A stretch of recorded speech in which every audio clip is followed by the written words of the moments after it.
Okay, so last minute review.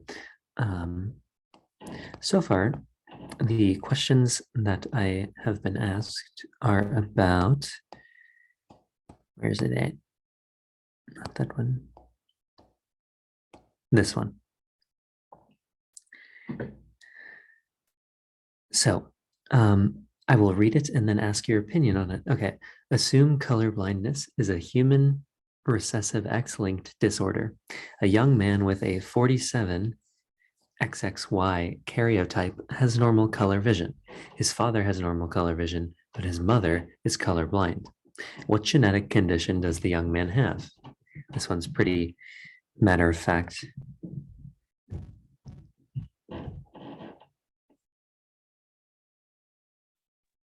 It's Klinefelter. Exactly, yes. He is an individual that has multiple X chromosomes when they're only meant to have one. Um, typical human males are XY as we know them, so maybe not entirely typical. We could all be very unique. I don't know. I'm not going to comment on that. So typically XY, this individual has an extra X chromosome, and that is called Turner's syndrome. Or no, Klinefelter's. Yes, sorry. Turner's is XO or X, yeah, O. Yeah, thank you. And what is an example of a genetic phenomenon that we've seen before in previous units that has to do with Klinefelter syndrome?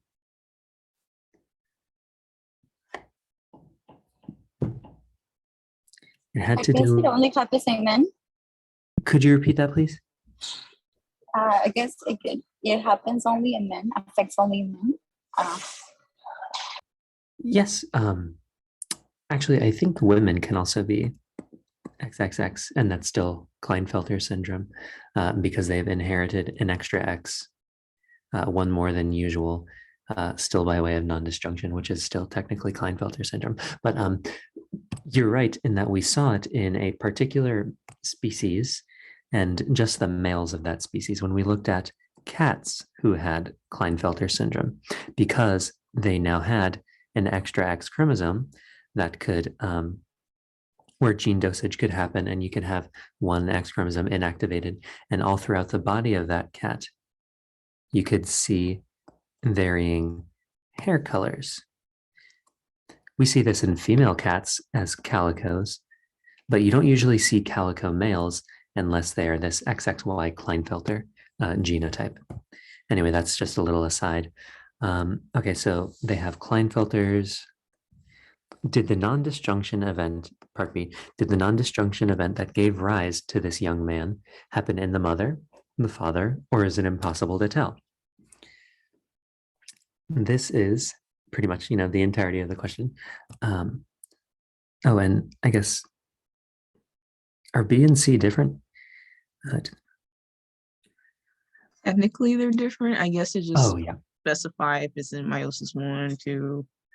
Sorry, yeah, I just didn't read it. So actually, there is finding B will help us find C. So we know that this individual is X, X, Y. Let's try and identify some or correspond some phenotypes to the genotypes that we see. So we know that this is the young man's genotype. And this young man has normal color vision. Oh, also, it should be articulated. So let's just use X blindness, we can say as capital B is not blind and lowercase b is blind. So this is the allele that can cause color blindness in humans. And so XXY has normal color vision. So this individual has at least one of what kind of allele? So they are normal. Sorry, could you repeat that? It's big B, right? For normal. Why do you say so? Because you mentioned it. Yeah, sorry. I kind of jumped ahead of myself. This one's normal and this Does one. he have a big B and little b because he has a normal color blind? No, sorry, normal color vision. We But can he also, actually discuss that now. So just to start, we're doing this, but as we go through parts B and C, we'll be able to tell. Yes, I don't mean to shut you off, but yes, just for now, let's say that we know because they have normal color vision, that means they have to have at least one allele that codes for normal color vision.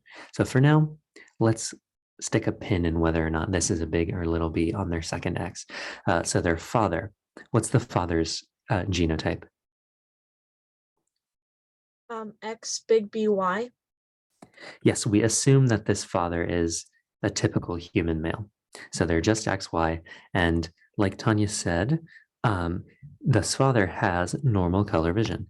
And so in order to have normal color vision, you need to have at least one allele for normal color vision. And this typical male only has one X chromosome for this X-linked disorder to have this dominant allele. So they are normal. And what about the mother? She will have two little b's for each X. Exactly. We assume that this mother has the normal human female sex chromosome arrangement, and they have the recessive condition. And we know, pretty simple, basic recessive, they have to have both alleles in order to show that phenotype. So they are colorblind. And the way that I always approach these problems is, you can do crosses and Punnett squares, and it's just a huge jumble of letters. But what I like to do is think, what can the parents pass on to their children? So what can this mother here pass on to any child that they have, not just this young man? A little b. Exactly. They only have X little b's to pass on. So assuming that this mother is actually the mother of this young man, if they only have little b's to pass on, then it stands to reason that the young man will also have at least one little b to pass on. So now we know the young man's genotype. And now that we know the young man's genotype, obviously it's not typical for a diploid organism like humans to have not 2, but 3 chromosomes at any of the 23 of our chromosome pairs. So we know that this is atypical, and we have to find where this third one came from. And this third one is, we assume, the result of non-disjunction. And what does non-disjunction mean? When they don't split apart normally in meiosis. Yes, exactly. So when we are talking about meiosis and we're in metaphase, for example, we have our 2 homologous chromosomes, and they align in the center of the cell during metaphase. They align together, they have a junction. And then through anaphase, they are separated from each other. And so they're no longer joined, they're disjoined. They have a disjunction, and that's perfectly normal.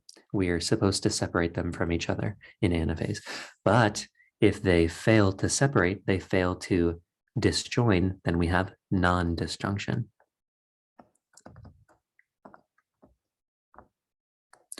And that can lead to things like this, where instead of this X chromosome being passed on, they get XX chromosome passed on, which will then combine with a Y. But we don't know that that was the case, and that's what we're here to do, figure out where this non-disjunction happened. And so where do we start? Where can we start?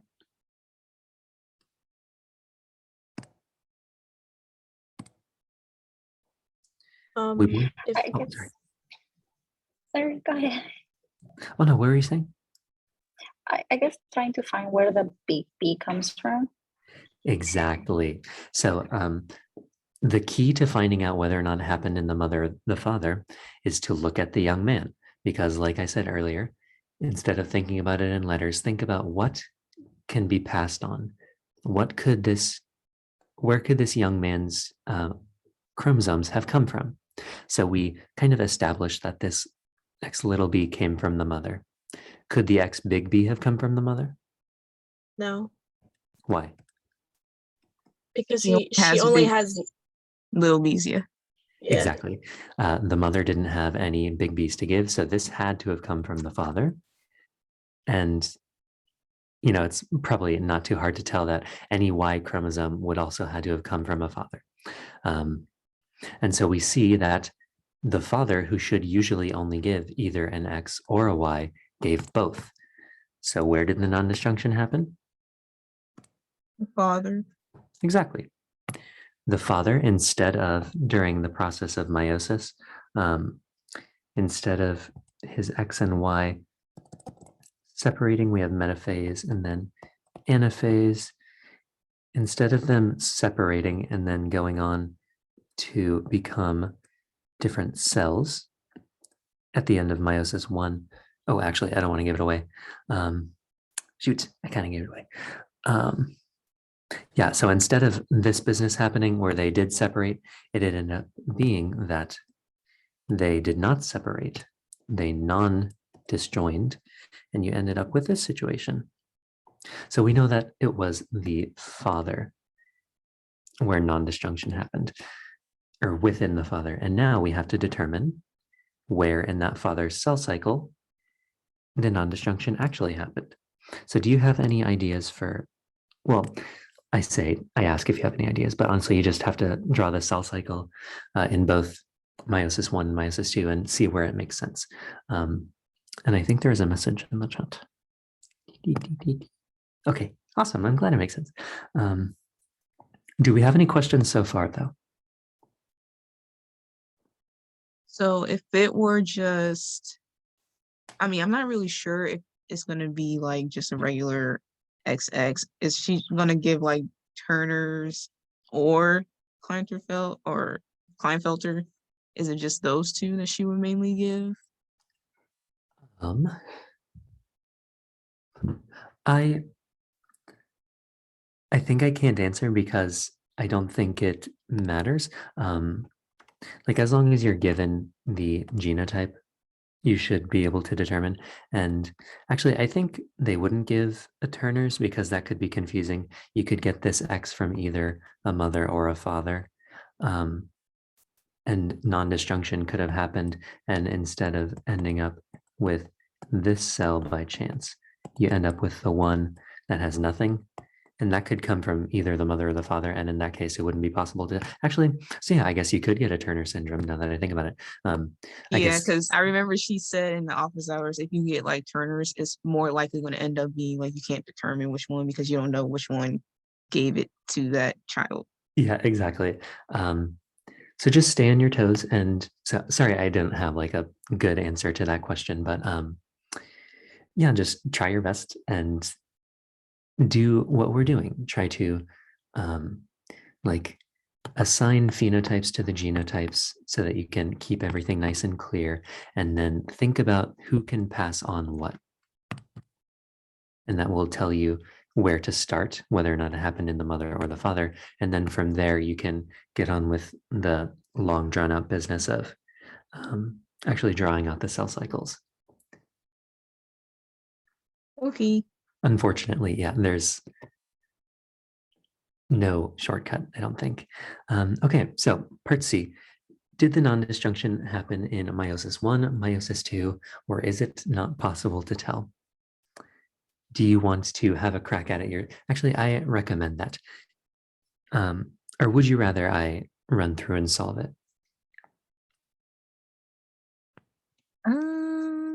I mean, the first step, I guess, would be to take the father's genotype, and then we would like do that non-disjunction thing through meiosis. So it would have like, it's hard to explain when I'm not drawing it out. Yeah, I understand. Yeah, exactly. I followed what you're saying.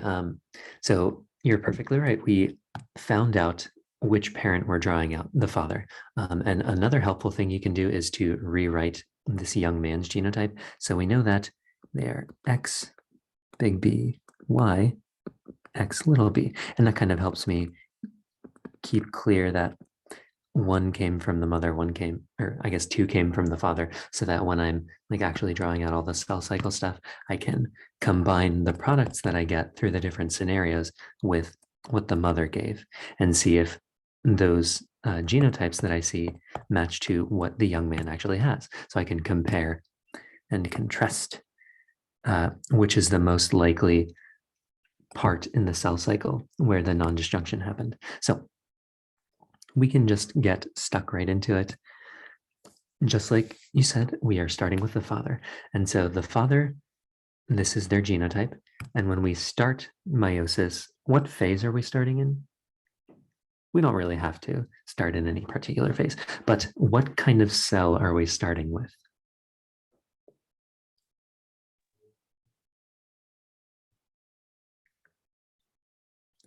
Are we starting with one of these guys who goes swimming? Also like a diploid then? Exactly. Yes. Perfect. We're starting with a diploid cell. And in humans, at least, in most animals, we call that the germ cell, the progenitor of all gametes. And germ cells, like you said, are diploid. And so the typical diploid, and by the way, when we're drawing all this cell cycle business, this is what we usually start with, but is this the entirety of the genetic material in a germ cell? Just the X and the Y? No, What else is in there? your autosomal chromosomes. Exactly. Yes, we have 22 more pairs of autosomal chromosomes. So it's not just this X and Y that's happening. There's chromosome 1 and 2 and 3 and 4 and all of their homologous chromosomes. So we're just simplifying it dramatically so that it's easier to follow. I just thought I'd add that in. So we know that the father's genotype is this, or the genotype of his germ cells. And we can even say that this is metaphase and they're aligned in the center. So what would happen if non-disjunction happened here in meiosis 1? What would a non-disjunction look like? What would the two resulting cells be? So So I you guess would the have, X and Y chromosome together and one just empty. yeah. Yes, exactly. Oops, that should be the eraser. And I'm also going to rewrite this. Sorry for being so scattered. So we go from metaphase to anaphase. And what should happen, oops, is that they separate, but we assume the non-disjunction happens here and that they don't get separated. Then these two halves split apart, where this one ends up being XBY, and this one ends up being empty, except for, the 22 autosome pairs that are in there, or not pairs anymore, because, they're separated. But and this would be the result of meiosis 1. And I am out of room, so I'm going to erase that. Okay, we've established the parents and stuff. So sorry. And once again, I wanted to rewrite the young man's genotype.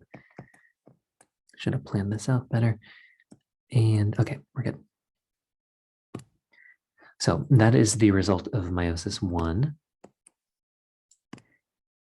These two cells right here, 1 and 2. And then we can move on to meiosis 2. So this is if non-disjunction happened here in meiosis 1. But we do have to follow the cells through to meiosis 2 to see if the end products, our gametes, could possibly have this genotype here. So we have meiosis 2, and we can assume that this isn't going to be the cell that is inherited by this individual, because otherwise they would be a Turner syndrome, individual, where they would have gotten just their little b from the mother, and they would have inherited this cell with no sex chromosomes from their father, and they wouldn't even be a young man. They would be a female, a Turner syndrome female. So yeah, we can assume that we're not going to be dealing with that cell. So let's look at this one. This one's path. Did that make sense, by the way? Yes. Yeah, Perfect. Okay. So we're going to follow this guy. Oops. And if I'm ever going too fast, please let me know. I just know that it's already 9:24 and I'm a baby. I gotta go to sleep, man. So let's see. We have this X. Let's look at metaphase of meiosis 2. How are these two chromosomes that got stuck together, how are they going to, what are they going to look like? Where are they going to be in this cell in metaphase of meiosis 2?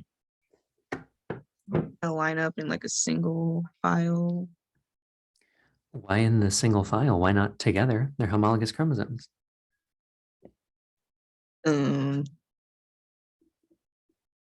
Not entirely sure. I just know in metaphase 2, they always line up so they can split apart. Yes, exactly. Sorry, I didn't mean to press you so hard. Yeah, like the machinery in our cells, the molecular machinery, they know that like in meiosis 1, you align homologous chromosomes together.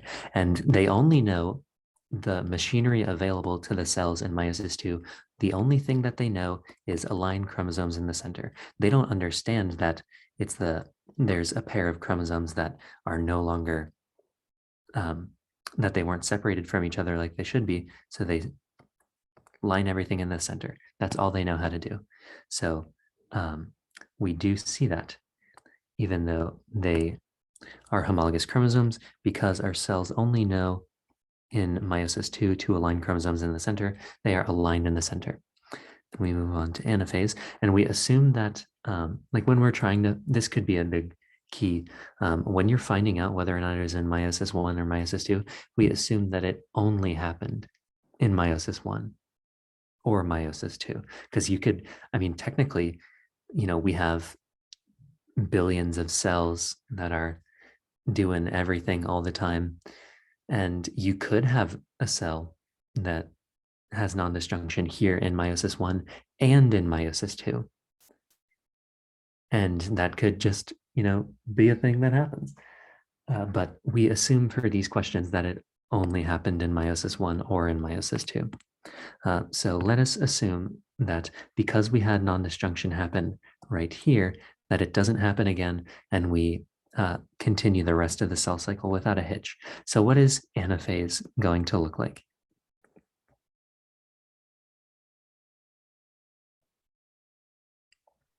I guess each chromosome will separate, like the sister chromatids will split up. Yes, exactly. So anaphase of meiosis 2 is all about separating sister chromatids from each other. And so this X gets broken up into just the sister that is little b and another sister that's little b. And then, I don't know how to draw this, half of the Y and the other half of the Y. And we pretty much have identical results from that. And that is one cell that has this X chromosome with a little b allele and a Y chromosome. And same here, an X chromosome, little b variant, or big B, sorry, and the Y. So these are the genotypes. This is, the genotype that can result from non-disjunction in meiosis 1, whether or not you're looking at this cell or this cell. So if you had to draw it out, this one would give, this cell line would give X big BY, and this cell line would give nothing. Oh, actually, I knew I was forgetting something. So this is the genotype of a gamete that could result from non-disjunction in meiosis 1 in the father. And this would then combine with the mother's gamete, and the mother only has, because she's colorblind, the little b to give. So you would end up with a genotype that is X big B Y X little b.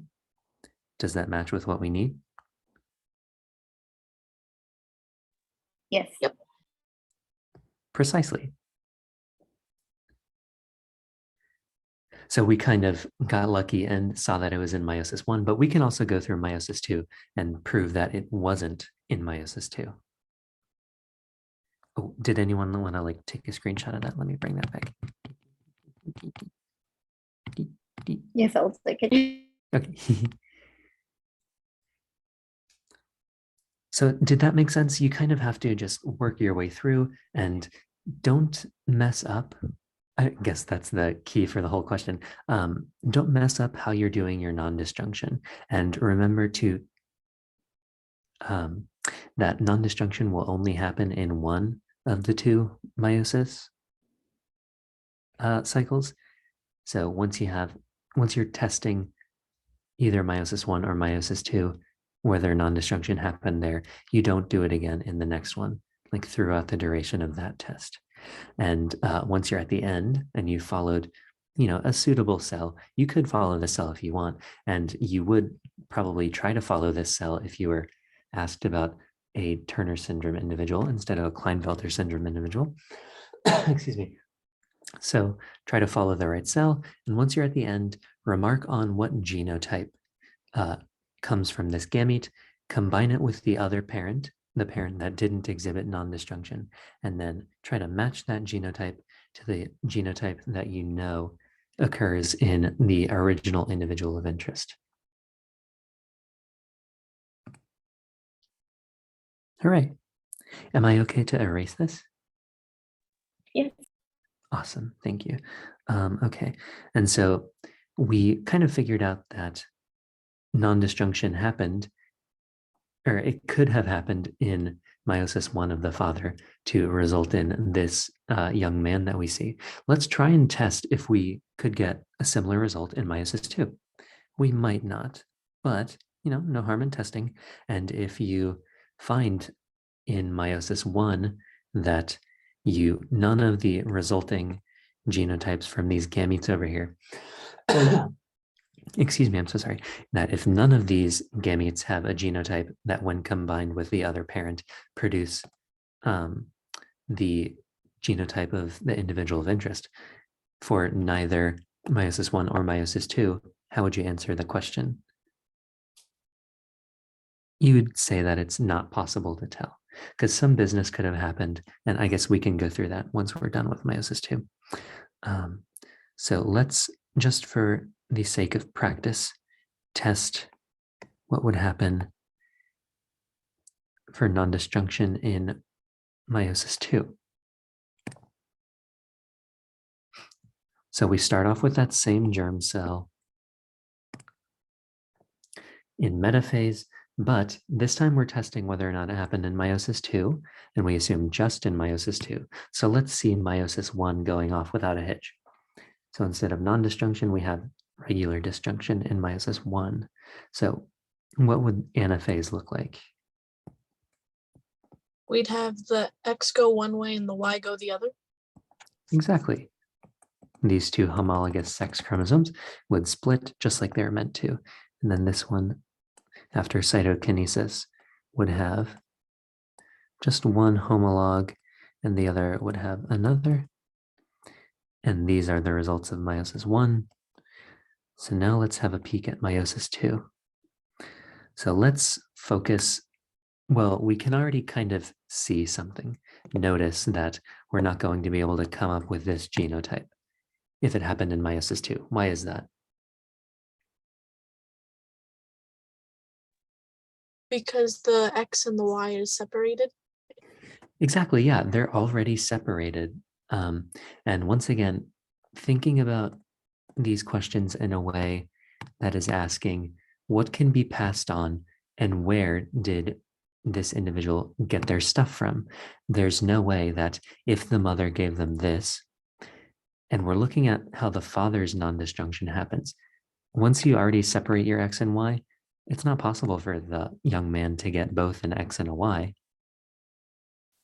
So neither of the pathways of these cells could end up giving us both an X, sorry, that should be big B, an X and a Y.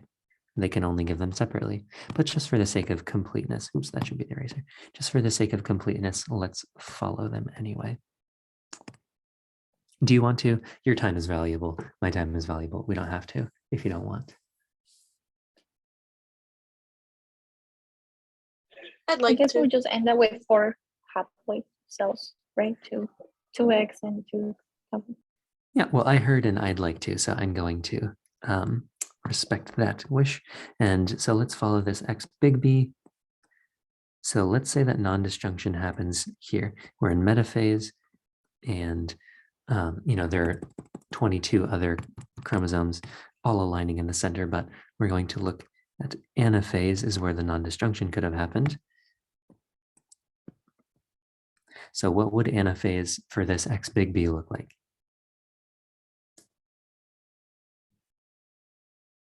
Two If a X's with non-disjunction. big B. Could you repeat that, please? Two X's with big B's. Yes, exactly. We would have this where the sisters were not separated from each other. You could draw it like this, or you can draw it like this. They were probably, actually, I'm not going to comment on that. Non-disjunction, they weren't separated, and so we end up with this. And then after cytokinesis, we have two cells, one like this, and this one that had nothing in it, or no sex chromosomes technically, ended up like this.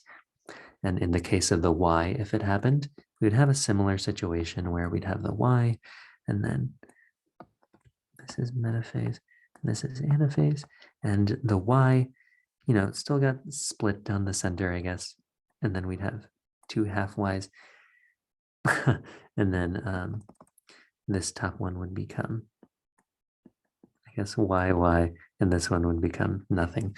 And so we can look at these genotypes, and we see that this one would be X big B, and when combined with a mother's X little b, would an X big B, X little b be what we're looking for in this young man? No. So we know that non-disjunction probably didn't happen here in meiosis 2, excuse me. And the same thing, this genotype would be Y, X little b, and that's definitely not what our young man had. So we deduced here that it wasn't, that non-disjunction didn't occur in meiosis 2. All right.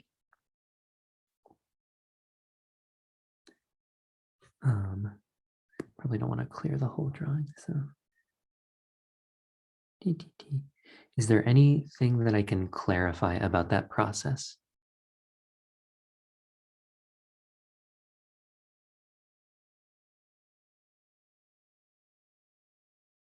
Could you explain part C one more time? Oh yeah, of course. The explanation is all throughout this whole cell cycle process we were doing. You kind of have to draw it and compare whether or not you have to draw like two different cell cycles. You don't have to, this is just how I do it. And then in one like line of thought, you compare whether or not it happened, what results from non-disjunction happening in meiosis 1 versus non-disjunction happening in meiosis 2. And then you look at the genotypes of the gametes that result, and then see if any of them can end up being the original genotype of the young man in this case, or the individual of interest in the case of other questions. And in the case of this cross, or not cross, in the case of this father's genotype, this example, we saw that because the father had this genotype, and in meiosis 1, a non-disjunction would mean that because disjunction usually means you separate homologous pairs from each other, non-disjunction means that the homologous chromosomes stick together, and then they travel throughout the cell cycle and end up producing a gamete with a similar one. And then non-disjunction in meiosis 2, in meiosis 1, assuming it goes off without a hitch, produces or successfully separates the homologous chromosomes from each other. And then in meiosis two, a non-disjunction event would just fail to separate sister chromatids from each other. Usually they'd separate into the sisters, but in non-disjunction, they instead stick together.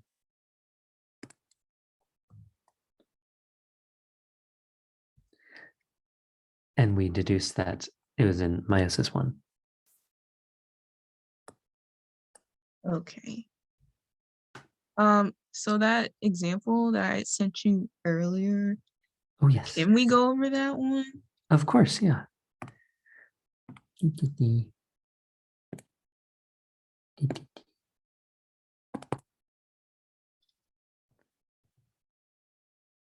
Let's see, was there any chat messages? Also,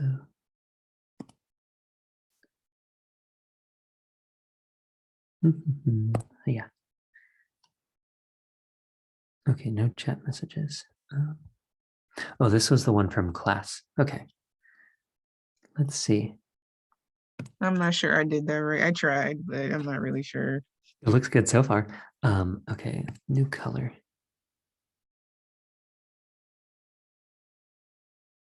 Like with this one, I can't really tell if it occurred in the mom or the dad because the mom has the little a that the man has. So, Mhm. and Okay, then the so dad only has big A. So I was like, I don't know if that, I don't know. yeah, you're perfectly right. That's an excellent place to start. So just to redraw it, even though you wrote it here,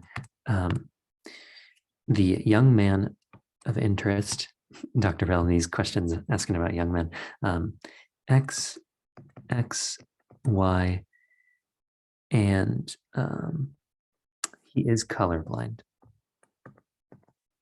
Keeping in mind our big B is normal and our little b is blind. So this individual has XXY. What chromosome, I hesitate to say disorder, is that? Klinefelter or Yeah. Klinefelter. I Yeah. always say it wrong. Close enough. So yes, this individual has Klinefelter syndrome, which is where they have the business of two X's, where they typically would only have one for their biological sex. And so that gives us a unique peek into what their genotype would be. Because they express the phenotype, the recessive phenotype, and they have two X's, in order to display the recessive phenotype, you'd need to be what kind of genotype? Little a, little a. Yeah, little a, or we call that homozygous recessive. Those are bad looking A's. Hiya. And I'll also change these to A's.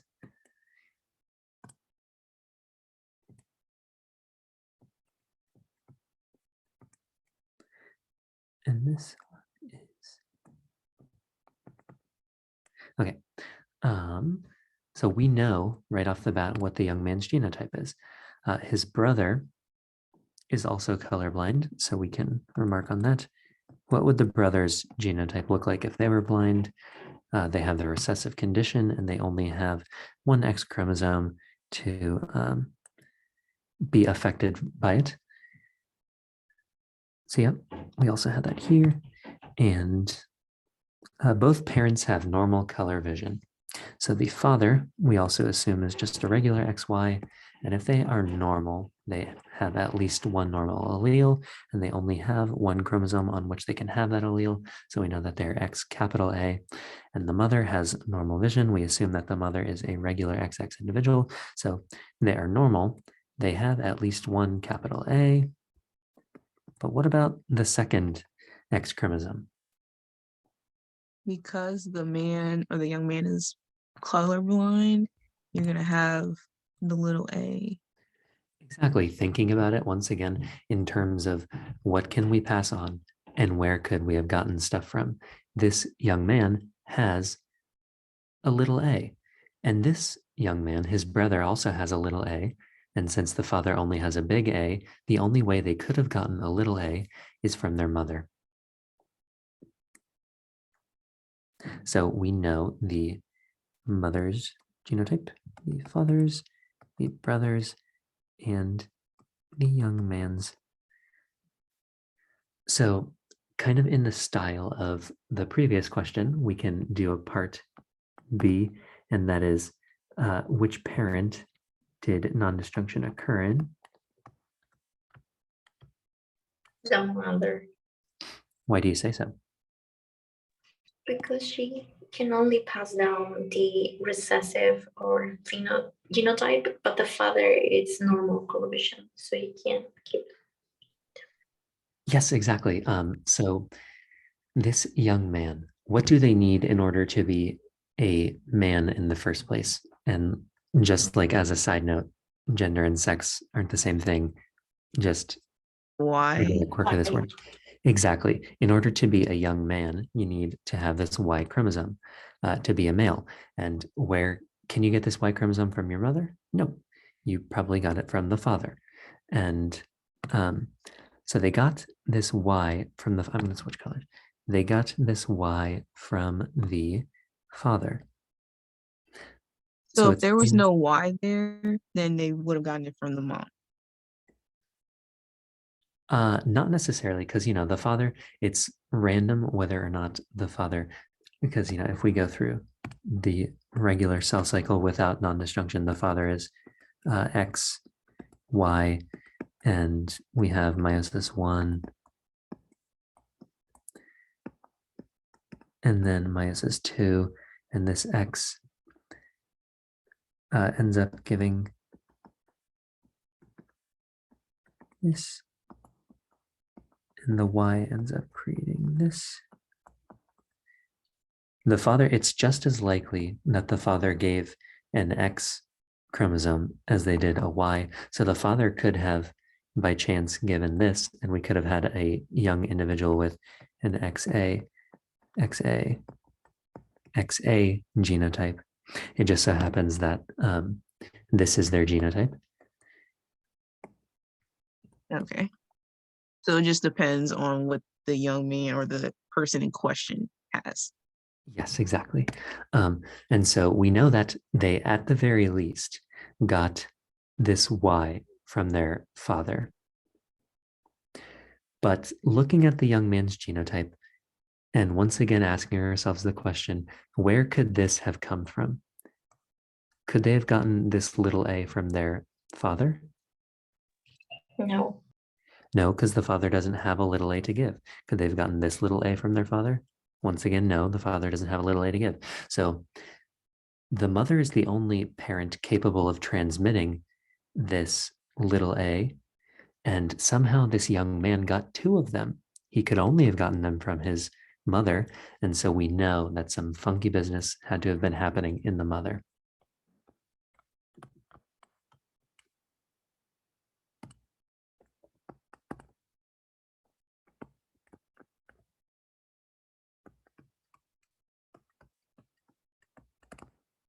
Does that make sense? It's kind of solving a puzzle, process of elimination, always keeping the questions in mind. What can this parent pass on? And where could this child have gotten these things? That was my logic on doing it. I was like, okay, so the mom has a little A and the dad can't give a little A because all he has is the big A. So I was like, okay, well, he can only get it from her. So it had to have occurred in her. Exactly. And so we know where to start with part C. We know we're going to be looking at the mother. And so what would the mother's original cell have looked like? What would her germ cell have looked like? Big A, little a on both X's. Exactly. And we have it in metaphase. So you probably have seen like my process, and that is, well, hopefully you've noticed my process, and that is like matching genotypes to phenotypes, and then using those to find out which parent in which parent non-disjunction happened. And once we find out the parent, then we work our way through the cell cycle to try and make sense of where it could have happened to result in this genotype.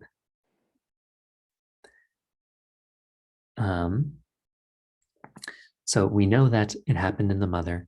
They could only have gotten these two alleles from the mother. They got this one from the father. And so when we're looking at these gametes that result from the cell cycles, we're going to be looking for gametes that have this genotype, right? Because these two chromosomes would be passed on in an egg cell, for example, because it happened in the mother, and then the father would have passed on just a Y chromosome in a sperm gamete. And these would combine into the genotype we're looking for. So when we're doing this business, we're going to be looking for this homozygous recessive genotype within a gamete. Okay, so going through the cell cycle, let's test if non-disjunction happened in meiosis 1. What would the resulting cell look like in anaphase? That should be, let me draw, dude. Okay. Can you see this? It might not. Yeah, I can see it. Okay, sorry, I didn't think it would look well with the white background, but what would the cell look like if non-disjunction happened here in meiosis 1? Both chromosomes will travel together. Exactly, yeah. They'd be stuck together. They would not disjoin like they're supposed to. And then this one would create this cell with X big A, X little a, and this one would create a relatively empty cell.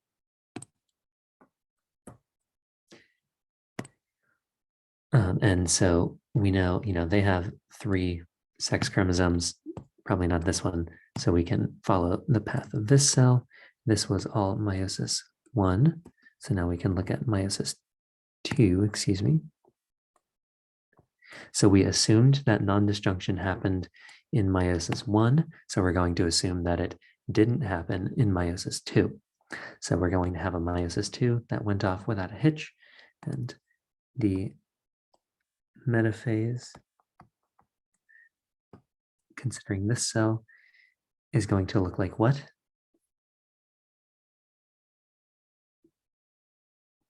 Like 2 lines, one with a big A, one with a little a. What do you mean 2 lines? Oh, sorry, I was talking specifically metaphase. Yeah, Just so we that can the look 2 that lines up. is Oh, But, sorry. yeah. I went ahead. You're too fast for me. I do get what you're saying, and you're right. But just for now, let's not jump too far ahead. That can lead to some problems when you're in the heat of the moment in an exam. So just to keep a nice cool head and be consistent, we have metaphase, and I will just answer it myself, that the chromosomes align in the center for the same reasons that we talked about in the last problem. And so we assume that this happens normally, that they do disjoin. And so these sisters will be separated from each other, and these sisters will be separated from each other. So we end up with big A's separating and little A's separating.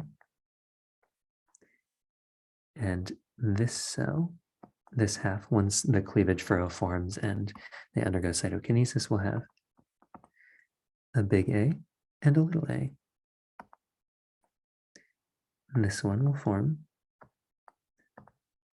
the very same. And so the genotypes that result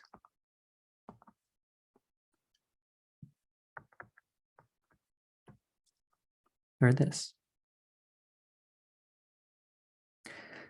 That could be a problem. Did it make sense how I came up with these? You follow and you have the proper non-disjunction. You separate because these are technically the same. This arm of the chromosome and this one, because they're sister chromatids, they're perfectly identical to each other because in the S phase, this one duplicated itself. It underwent gene duplication DNA replication, sorry, and produced this sister. So they're perfectly identical. So we have a big A allele here and a big A allele on the other side. So when they separate, we end up with a big A and a big A. Same with the little a. This was also a little a. And so we end up with two little a's. And then we look at a big A and a little a together here, and a big A and a little a together here. Sorry, just in case that was never articulated. And that is what we see. This is a gamete, because we're looking at the mother. This is technically what the mother's egg cell would look like, or at least their sex chromosome genotype. And it would be the same in this one.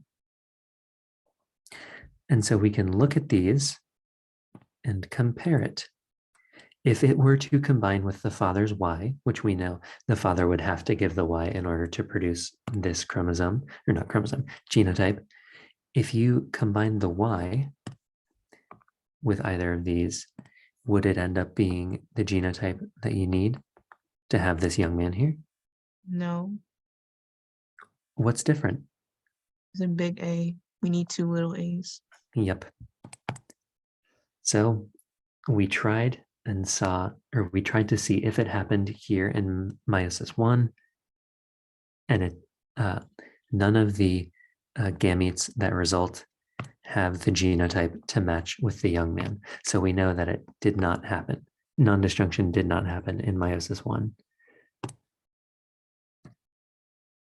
So now we tested meiosis 1. We need to test meiosis 2.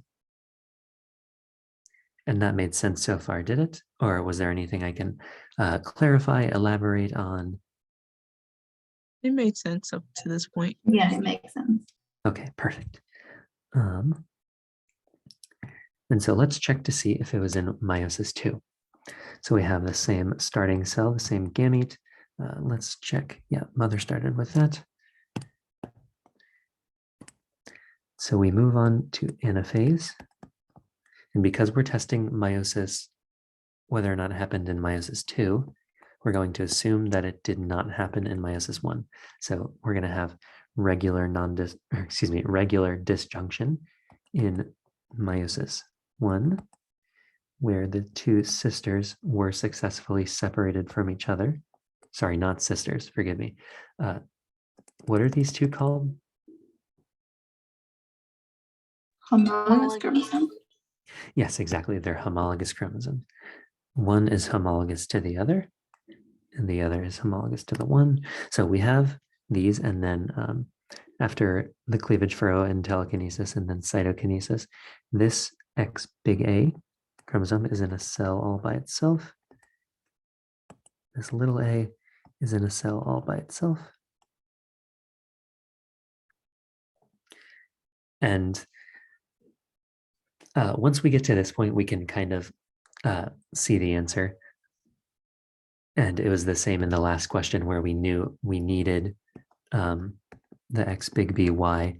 And by this point where the X big B was separated from the Y, there's no way that the young man in question for that problem could have gotten both X big B and Y. But we can see here already at this point that the young man needs little a, and when you separate two little a's, sister chromatids from each other, it's going to give you what you want. But let's be thorough and go through it. So we know we're looking, actually, let's just follow the pathway of both cells, and I'll switch colors again. So let's follow, this is meiosis 1. Let's move on to meiosis 2. So this, let's follow this one.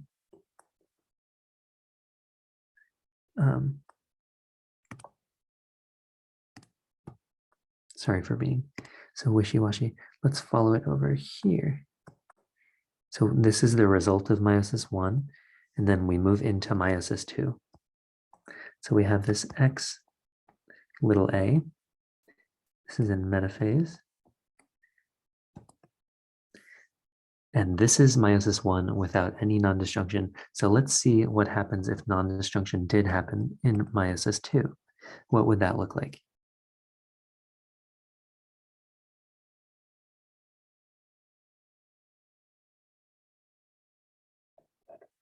Oh, it would be 2 lines with little a, little a.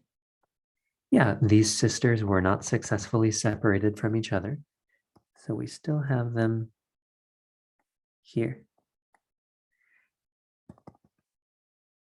And then this half of the cell, after cytokinesis, they would end up here in the same cell, and this cell is relatively empty.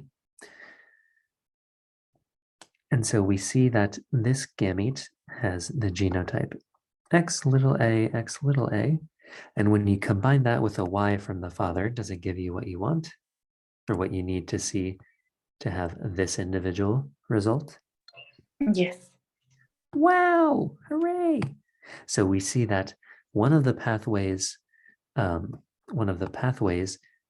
non-disjunction to have occurred in meiosis 2 did result in the genotype that corresponds to the individual of interest, and therefore we can say that non-disjunction most likely happened in in meiosis 2.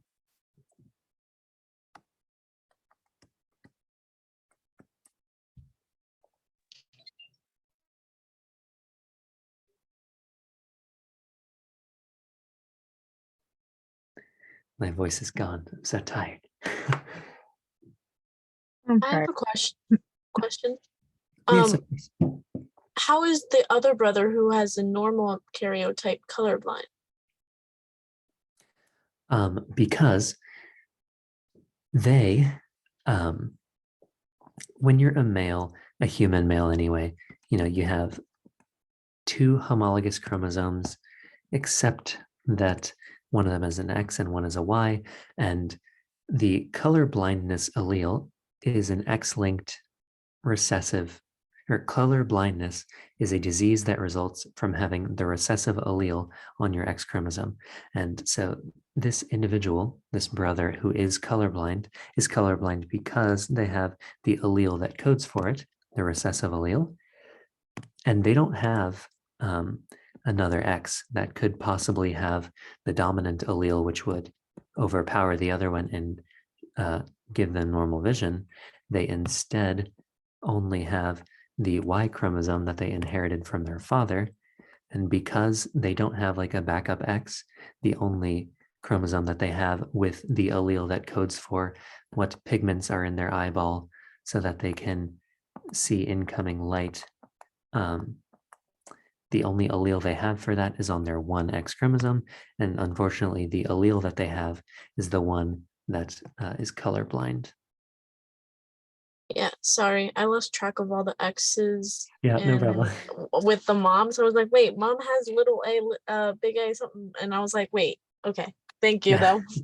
Of course. And so if we were not given this individual's genotype, and let's say that this was the young man of interest, and this was their genotype, would you be able to tell where non-disjunction occurred?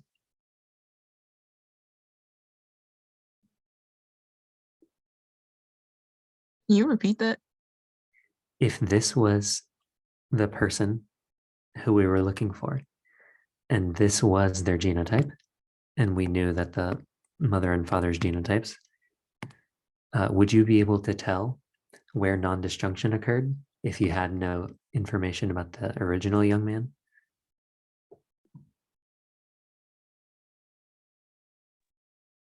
I don't think so. I don't think so either, because they, very plainly, the mother had a 50-50 of giving this little a, which they got, and the father had a 50-50 of giving this y, which they got.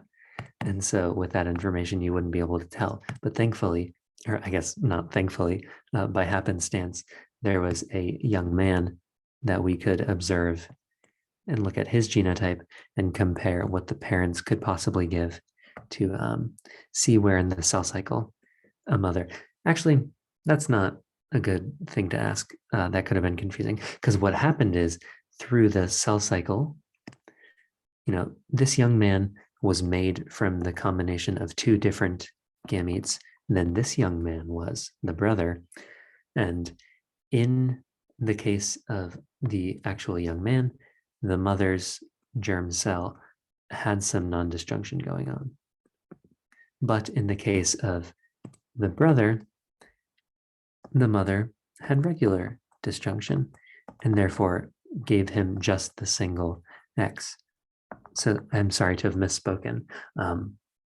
Yeah, our germ cells aren't always going to be doing the same stuff. There are so many moving pieces in our cells. We have so many billions of cells. It's amazing that we don't have more errors going on. So yeah, this young man had non-disjunction happen, but this brother, the other young man, did not have non-disjunction happen. So yeah, you definitely couldn't tell if they had it because they didn't have it.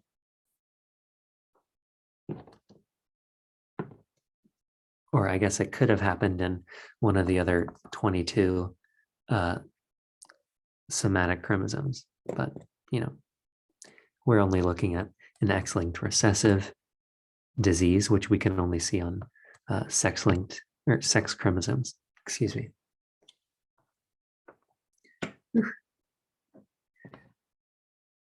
Do you have any comments or questions?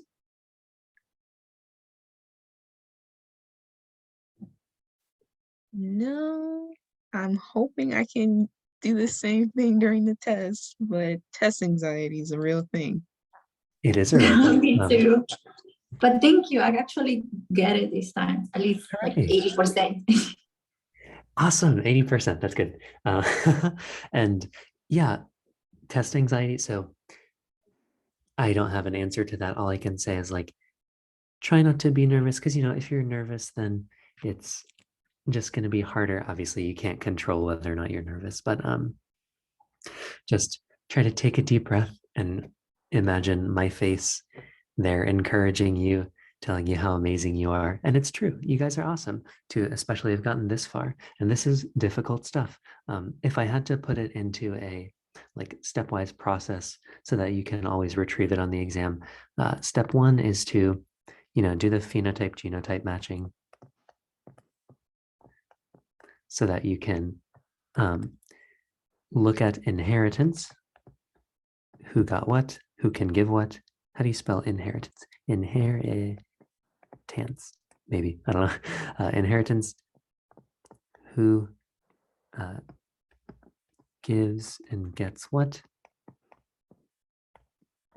And that will tell you which parent non-disjunction occurred in. And once you know that business, go through meiosis 1, or I guess check meiosis 1.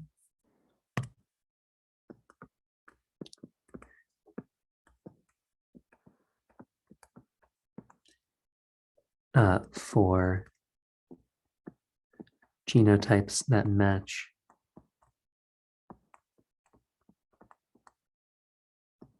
the individual of interest. And if you don't find any, then check meiosis 2.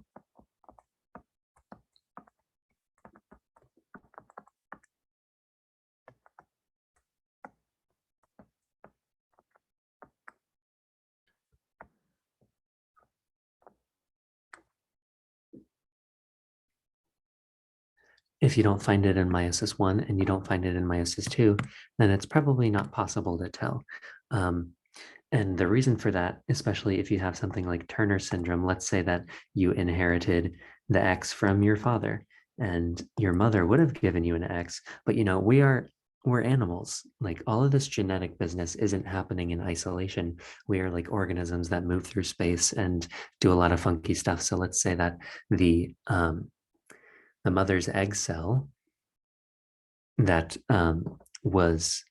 that accepted a sperm and grew up to become you. Let's say that that mother's egg cell was like physically damaged, like you got kicked in the ovaries and that egg cell accidentally lost one of its X's, like it was physically destroyed. And then that egg cell would have the 22 somatic chromosomes, but that X got lost. And so you end up not getting a sex chromosome from your mother, but you did get one from your father. And that could be an example of having Turner syndrome without non-disjunction. And in that case, you wouldn't be able to tell because you went through the cell cycle and checked for non-disjunction in meiosis 1 and meiosis 2, and you couldn't find it, it could be something like this. So if the test asked for Turner syndrome, you would say impossible because there's just too many factors. Oh no, I think we talked about it earlier. You could definitely find it. Actually, no, I think you're right. Because you could have the result of non-disjunction in meiosis 1 and 2. So yeah, Turner syndrome, in that case, you probably wouldn't be asked about Turner syndrome. I don't know. Actually, I shouldn't comment on that. But yeah, follow this process. And you could use that as a shortcut, maybe. I wouldn't necessarily recommend it. But yeah. Sorry, I didn't mean to add confusion. It was very helpful. Thank you. Absolutely. That's what I'm here for. It is no problem at all. But if you have any more questions, it is a bit late, but I don't have anything to do tomorrow morning because I'm not coming to class. None of us are. So I'm going to sleep in. So I can stay up a little later if you guys would like. If you have any other. I do have one more question. Oh, It's a yeah, of vocal. course. So what is euploid again? Oh, yeah. Okay. Let me grab a pen. Okay. So when we've seen the word ploid before, right? So when we're talking about diploid, we know di is the Greek prefix meaning two, and ploid means folds, referring to, like when we're looking at chromosomes, they're kind of folded. So ploid refers to the chromosome itself. Could we review question 9 on the practice exam? Absolutely. This shouldn't take long. So two folds, having two chromosomes that represent all of our genetic information, 1, 2 folds. And so when we're talking about euploidy, we know that ploid means folds or chromosomes, and U means true. So humans have a diploid number, 2n. 2n simply means diploid. We have a diploid number of 46. 46 chromosomes like throughout our whole body. This is our karyotype. And those 46 chromosomes are paired up into homologous chromosomes. That's what this 2n says. And so this is the true ploidy, like the expected ploidy of an individual that doesn't have any like genetic funky business. But let's say that you are a trisomic individual for chromosome 4. What would your new karyotype be if you're trisomic? Add 1. Exactly, yeah. Trisomy is 2n plus 1. So 46 plus 1 is 47. And that's just because, at chromosome 1, 2, 3, 4, we'd usually have them in pairs, but chromosome 4 just has an extra one. So would you consider that to be a euploid individual?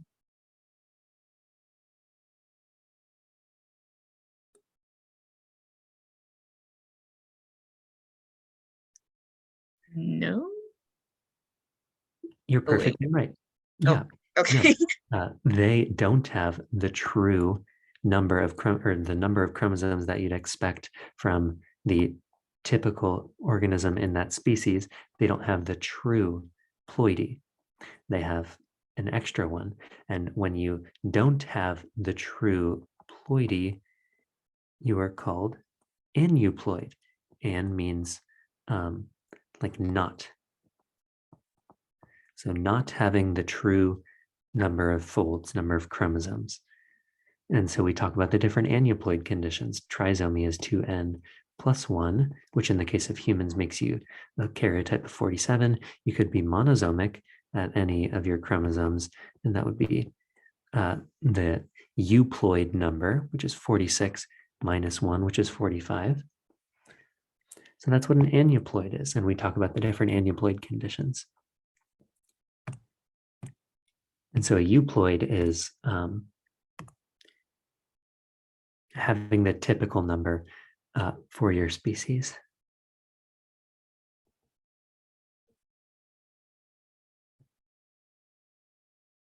Yeah, etymology. Etymology is huge if you take science classes because everything is in Latin and Greek, and it's seriously just like the answer. You don't have to like remember long Latin words. You can just know what they mean and be able to retrieve that. Okay. Etymology aside. Oh, this number 9, Tanya, because we actually spent a lot of time on this one. Oh, Oh, does mine look different?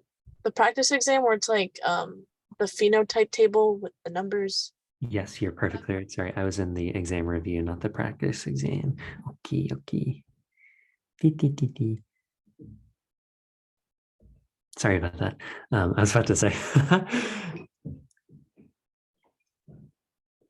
Don't worry, I was paying attention to the other number 9. Okay, number 9. Oh boy, yep. Do you want me to do this super fast, or I can take my time with it, whichever you prefer? Up to you. Nope, up to you. Oh, okay. Take your time. Okay, no problem. So, oops, get out of here. Okay, so 3-point cross.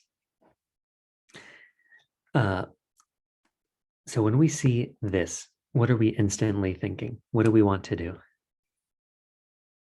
Gene mapping. Sorry, there's a weird M, but yes, hey, get out of here. We see that, we think map. And what's a map made of? A map is made up of, in the case of a 3-point cross, 3 different chromosomes. We want to find out their order and how far apart they are from each other. When you see this, that's what we want. So let's find that.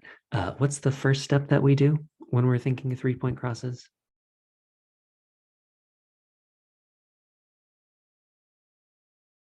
Probably the genotypes of the phenotypes. Yeah, we will. That is a great point, actually. And I will get to that. But when we are first doing this map, when we're first looking at the 3-point cross to construct our map, we want to find the order of the genes that we're looking at. And how do we find the order? Well, we can, since we have 3, the best way to find the order is to just find which one is in the middle. And honestly, it's kind of arbitrary which one is on the outside because we don't have the information to anchor one to the left versus anchoring it to the right. So we're going to look for the gene that's in the center. And how can we do that? Actually, I like your idea first. Let's relate these phenotypes to genotypes. So we have a long tail.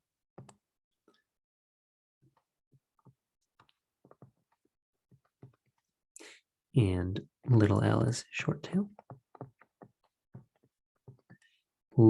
Big S is short hair. That's confusing. Little s is long hair. I don't like that. But you're going to have to be able to do it on the exam. So sorry. And big B is brown. That's taking up a lot of space, actually. That's going to probably be a problem later. But anyway, excuse me. So we have the alleles and what they translate to as a phenotype.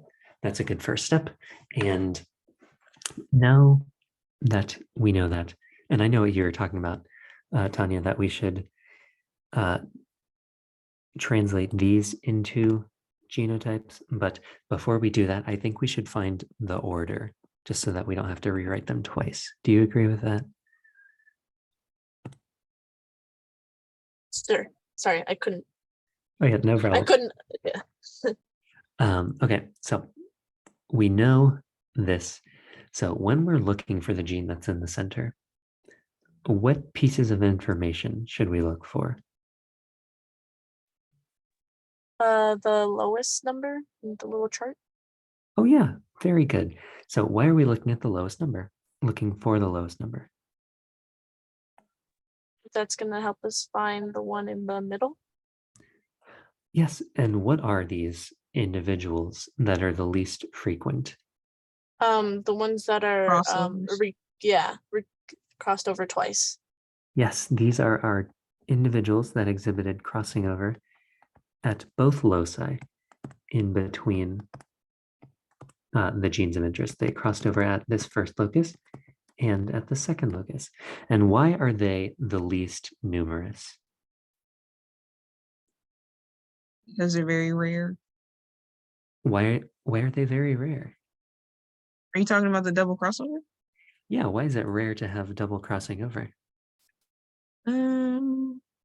Does it have something to do with the distance between the genes? No, sorry. said- I just, oh, what's that? I was gonna say maybe because we're just amazing and we don't mess up that often. Well, you are amazing, that's for sure. But I just wanted to remark on the fact that crossing over even once is a rare phenomenon.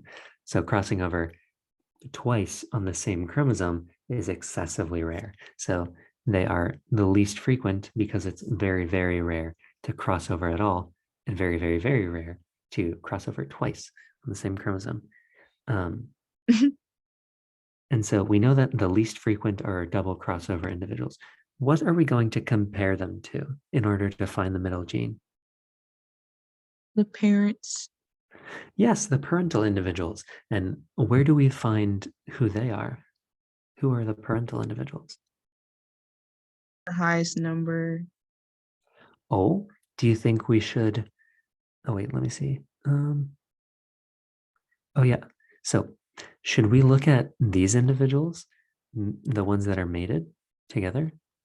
Long tail, short hair, brown, with heterozygous all traits. Should we look at them? No. When we're doing 3-point crosses, we only look at this table because, just like you said, the most numerous individuals are the parental individuals. And for the same reason that the least numerous are the double crossovers. Because crossing over is so rare, individuals that don't cross over at all, but exhibit a phenotype and genotype identical to the parents are therefore very likely to happen and are therefore the most numerous. So even though, I'm sorry, I just had a bunch of people asking the question. Yeah, we'll actually be able to see that. So yes, the most numerous are the parental individuals and the least numerous are the double crossovers. So how can we compare these in a meaningful way to find out which gene is in the center?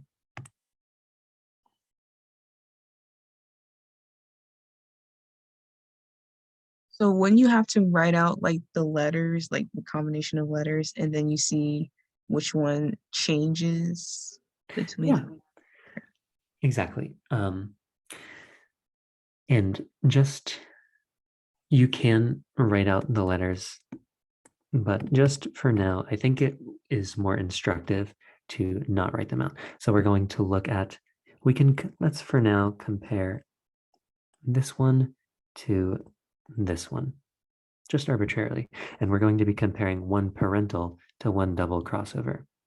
Because obviously, if you compared one parental to the other, they'd all be different. And so what we're going to do is compare one parental individual with one double crossover individual and look for the one gene that's different between them. So we're going to have a long tail, long hair, and white fur. And let's compare that to this one here. And they have, once again, a long tail, long hair, and oh, what's this brown fur? So between the three different genes, what's different? The color, white and brown. Exactly, the color of their hair. And so we know that the gene that associates with hair color is the one that's in the middle, this B gene. What if we compared this same first individual with this individual instead? They are still a double crossover. But when we compare them, we notice that we have a short tail short hair and white fur. Oh, now they don't have just one difference, they have two differences. And you could do that and know that because, or the one is the same, that one is the middle gene, but I prefer to just look at the ones and see when you compare one parental to one double crossover, look for the gene that's different between them. You could do it either way, where you look at one and the one that's different is in the center, or you look at the other and the ones that's the same is in the center. Whichever way strikes your fancy, but we did determine that it was the hair color gene that was in the center. Sorry, did I confuse anyone with that? Hopefully not.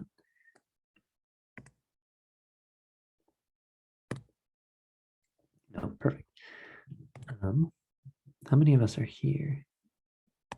Okay, the same. Perfect. Okay, so we discovered that it is the B gene in the center, the one that is associated with hair color. And do you want me to make sense of that, or should, because there's like a reason for it, or I could just move on, whichever you prefer. It makes sense why. Okay, awesome. So we found that the B gene is in the center. So these are no longer question marks.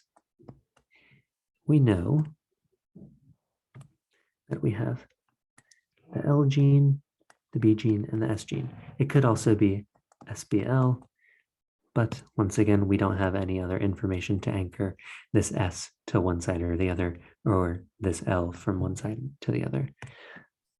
So it's arbitrary whether or not you have SLB or LBS, or excuse me, I misspoke, but you know what I mean.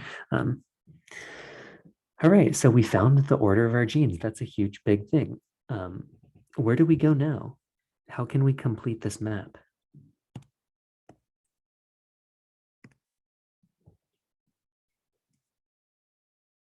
Well, just like we articulated earlier, now that we found the order of the genes, we need to find the distances in between the genes.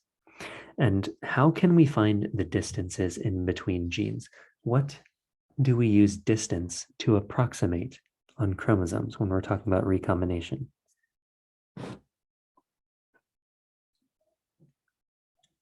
MU? Well, yes, the distance we define as being in map units or centimorgans, but what do we use to like represent distance, or what do we use distance to represent when we're talking about crossing over? Because like there's no way that we Percent can... of recombination. Yes, exactly. Recombination frequency or percent of recombination. And because when you're looking at chromosomes, like there's no meaningful way that we could, well, I guess not, because we like have the technology to sequence genomes, but before the time of genome sequencing, there was no way to like actually measure how far apart genes were from each other. So what we did was look at the like number of offspring of a certain cross that that shouldn't have happened, that recombined. And if this gene is closer to another, if S is closer to B, then when crossing over happens right here, for example, it's less likely that S and B are separated from each other. So their percent recombination frequency would be lower, and therefore we'd use that to show that they're closer together.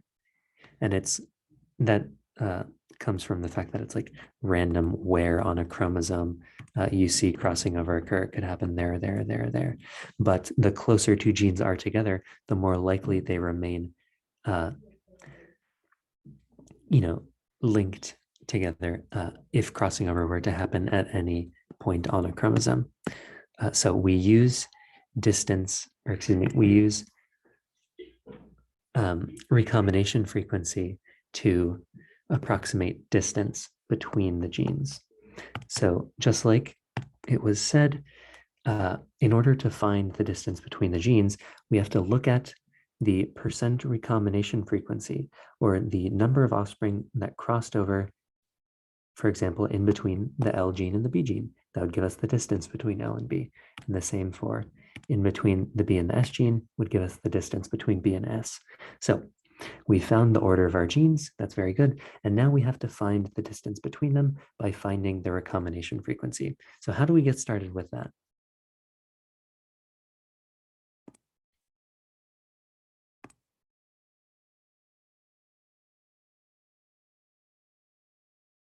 I'm not sure. This is where I get lost. Oh, absolutely. No problem. And before I start, actually, I'm going to do what you suggested and rewrite these genotypes just so that I don't have to keep like referring back from one to the other. Also, I shouldn't erase them because I need to actually know what they mean. So this is something that I would do even in the heat of an exam. I would rewrite these genotypes so that I don't get confused, so that it just takes less time. So long-tailed is capital L. That should be a pen. Capital L. Long hair is lowercase. Oh, but also they should be in the right order. So they're white means little b, and long hair is little s. Short tail, short hair is little l, and they are brown, so big B. And short hair is big S. Sorry, this is going to take a while. And feel free to do this on your own too. Long tail. Dude, let me draw, please. Thank you. Brown is capital B. Short hair is capital S.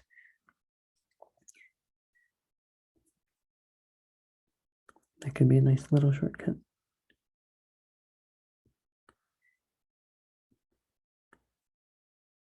Sorry, I'm just trying my best not to waste your time. And short-tailed is what? Dominant or recessive? Short-tailed is recessive. Okay, so recessive, dominant, recessive, dominant, recessive.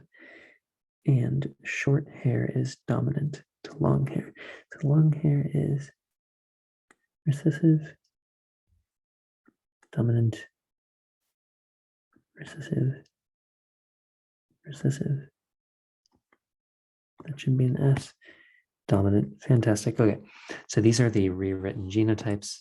Sorry, that took a while. Kind of a mess. Dude, let me draw a meanie. Okay. Why is this out? Okay. Sorry. And no, I'm not even doing it right. It's a mess.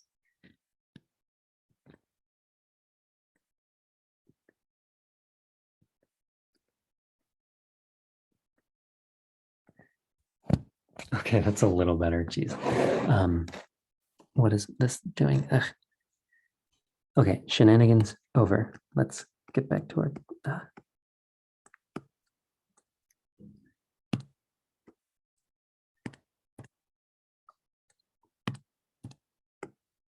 I don't know why this is happening. I'm sorry. What? Oh, because I drew it with a Microsoft pen. Get out of here. You're a menace. Okay, that's better. No, no. Oh my gosh. Okay, 1 second. I will fix this. Okay. Sorry about that. Okay.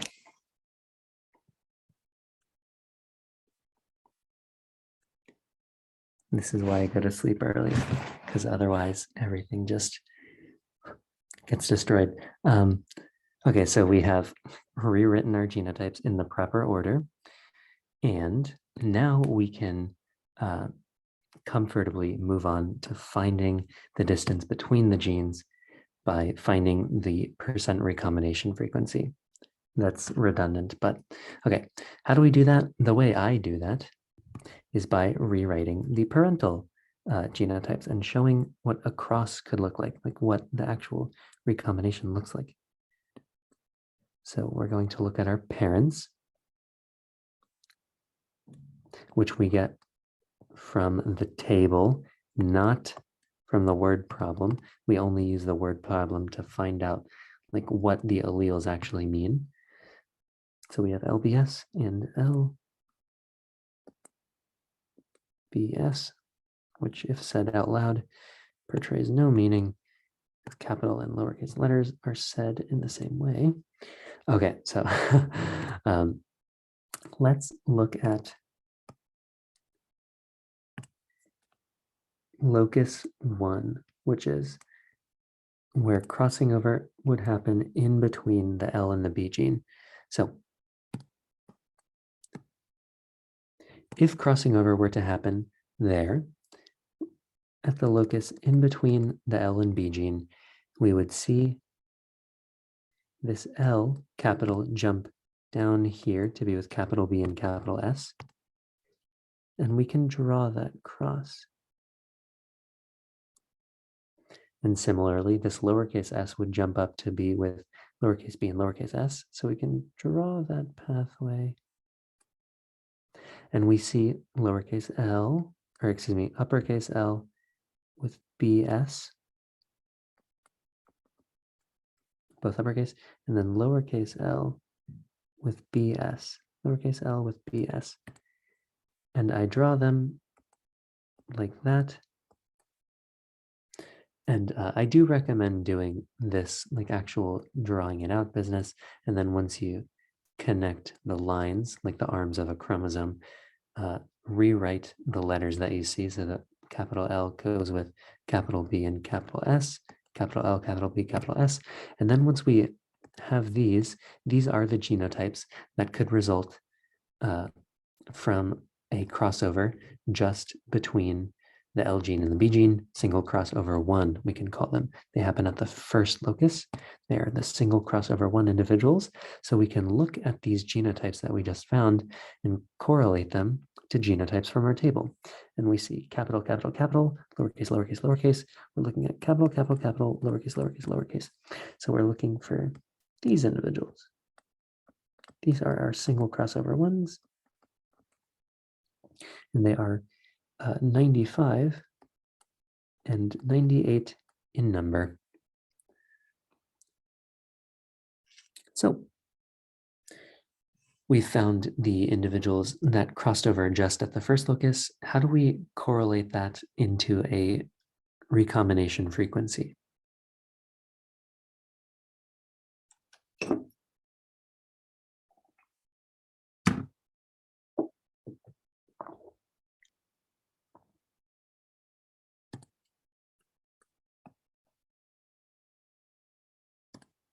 Am I muted? That would be so tragic. I don't think I muted myself. No, I'm good.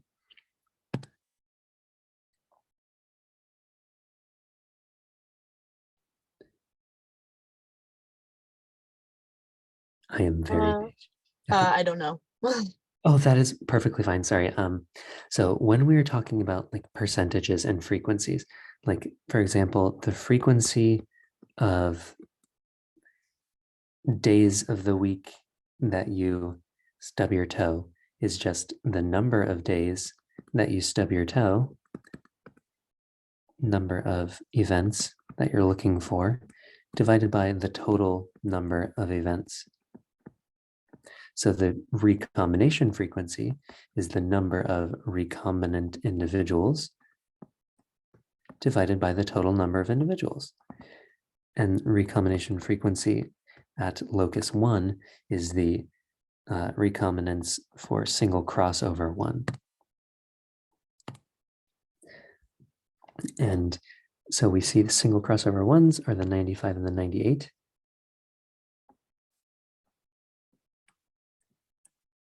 Divided by the total number, 1,000. Is this all that we need to find single crossover 1? And if you don't know, that is perfectly fine.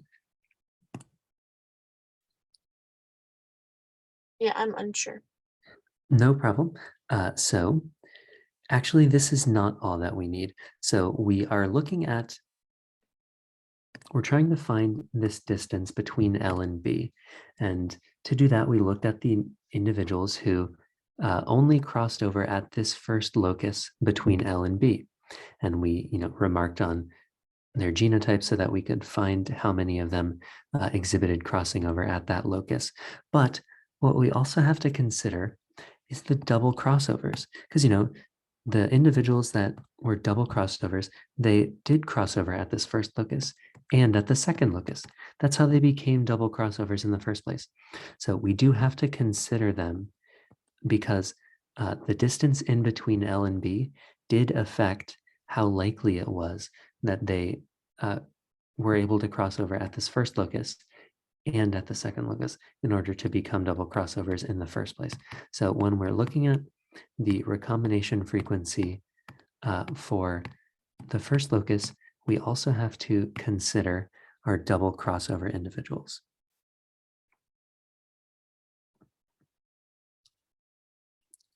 So for single crossover 1, which is this first locus here,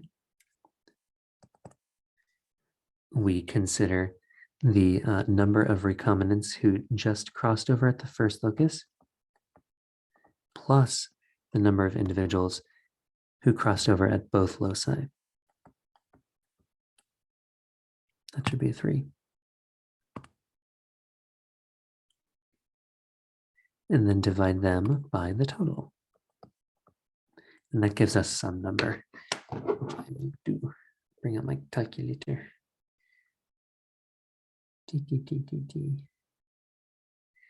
Ooh, let's do some quick math instead. So 95 and 98 is 180 plus 13, 193 plus 23 is 200. Oh, someone did the math. Thank you. Okay, 0.235. Ooh, let's be consistent with our colors. So 0.235. This is the frequency of recombination at this first locus here, and therefore it is the distance in between the genes that are separated by that locus. So 23 or 0.235 makes for 23.5%, and it is this percentage of recombinants that we demarcate as the distance in map units or centimorgans between the two genes.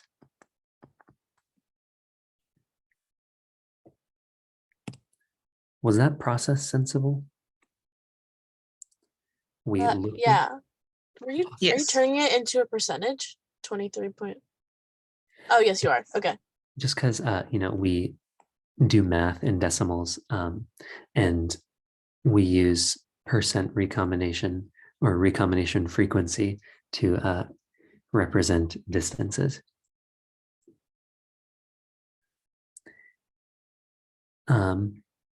And yeah, so I just lost my train of thought. Okay, that's what we're doing. So what do we do now? So the other one, the B and the S.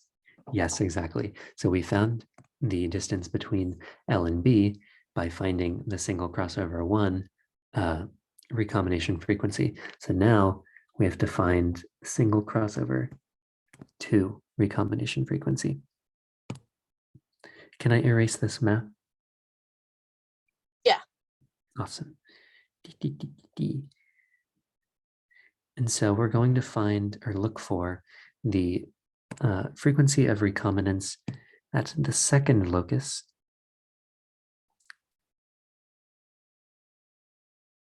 Okay, I'm just gonna erase it all. Actually, I should not have erased it all.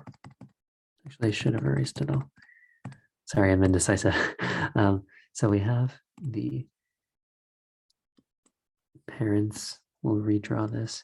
L, B, S with L, B, S. And there's a chat message. Oh, you're too far ahead of me. You're too good. Yep, and we just do the exact same thing. We're looking for this business. And so we can see that if crossing over were to occur, that would jump down there.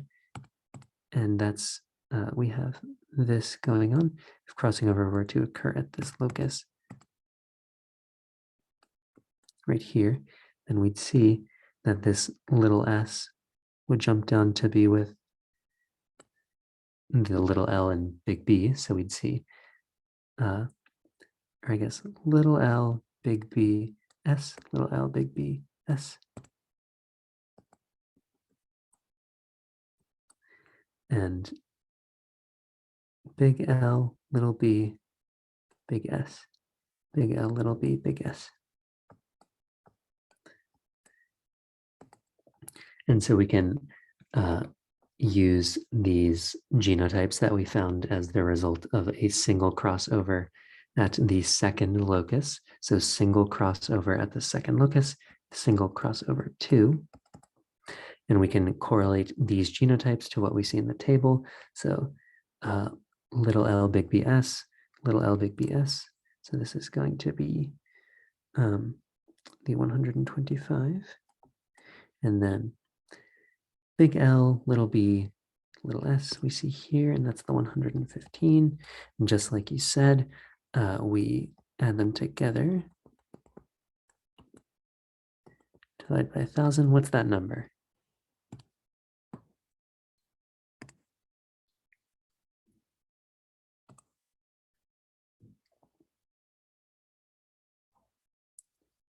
Sorry, what was your question? I was writing. Oh yeah, so we found the single crossover 2s and we divide them by the total number. So the recombination or recombinants divided by total is recombination frequency. So what's Don't that? have to add in the double crossover. Oh, okay. There we Okay. go. Great job. Yes, once again, we have to consider the double crossover individuals. They did crossover at both loci, and the proximity of the B and S gene influenced the number of individuals that did crossover at both loci. So we do have to consider them when we are finding the distance in between B and S genes. So once we do that, what's the math? Oh, I hate dogs. 28.2%. So it's like 28 point- point. Awesome, thank you. 28.2. And that is no longer a question mark.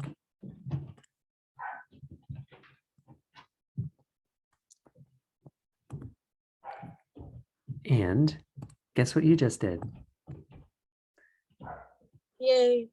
You did the whole thing, exactly. This is our map. Oh, there are some questions though. Give the correct order for these 3 genes. We did that. We found that B was in the center by comparing a parent and a double crossover. Calculate the map distances. We did that by looking at what a cross at the different loci would look like, and then comparing the number of individuals, finding the recombination frequency, also including the double crossovers. And then that number, that recombination frequency, is the distance between the genes. And we found that to be L is 23.5 to B, and B is 28.2 to S. All right, so what about part A? It's incompletely linked. You said incompletely linked? Yes. Why do you think so? Well, my logic is probably not accurate, but I No, believe said in yourself. it was more like, so I see that there's like different numbers. They're all kind of like spread out, but they're not too far apart from each other. So it doesn't mean that they're like, so in completely linked, there should be like around the same number. Unlinked, it would be completely different. And then like incomplete is kind of like in the middle. That's how I think of it. Yes, and you're perfectly right. So if we had complete linkage, if, like I was talking about earlier on the chromosome, they were all so close together that no matter like where crossing over occurred on the arm of this chromosome, that they're so close together that they always travel together, then what you'd see is you would still have a lot of parents, all parents, because these genes are so close together, LB and S, they're so close together that like recombination just doesn't happen. Like the distance in between them is so small that the recombination frequency is so small. So the number of individuals that show recombination would be very close to 0, and you'd have a 1-to-1 pretty much ratio of one kind of parent to another. You'd see that in the table. But we don't see that, obviously. We see probably like a 1-to-1-to-1, maybe almost. Because yeah, 115 and 125 is 240, and that's very close to being 250. So you have like a 1-to-1-to-1 at least, and then once you add the double crossovers to the single crossover ones, that also probably comes close to being 250. So when we're talking about linkage, we are like talking about how close genes are to each other, and that once again affects the likelihood crossing over can happen, and recombination between them can happen, and that distance affects the frequency of recombination, which we can see in the table. That's if they were completely linked, you'd see 1-to-1 of parental genotypes. If they were like totally unlinked, that you had a chromosome and LB and S were so far apart that, you know, at any given point on a chromosome, it's very likely that recombination happened between them, then you'd have like a 1-to-1-to-1, probably a bunch of ones, where it's like just as likely that recombination does happen than that it doesn't. So what we see, just like Shahani said, is that like we don't have this very evident 1-to-1, like it's not all parents. So we know that they're not completely linked. They're not entirely so close together that they're completely linked and they always travel together. So we know it's not that, based on the distribution of offspring in the table. And they're not completely unlinked, because then it would be just as likely to have a parent as a double crossover, or a single crossover at the very least. And therefore you'd see like 1, which is a parent to another parent, to a single crossover 1, to a single crossover 2, probably to another single crossover 1 and another single crossover 2. We don't see that. We don't see like an even distribution between the phenotypes. We see kind of a mixture of both, where it is much more dominated by the parents, like we see 250 and 250 versus like 90s, but it's not perfectly even. So it's not completely linked and it's not unlinked. So it's probably incompletely linked.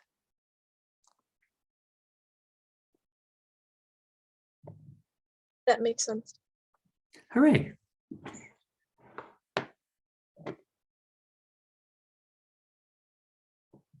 On the other practice exam, could you take a look at 6 real quick?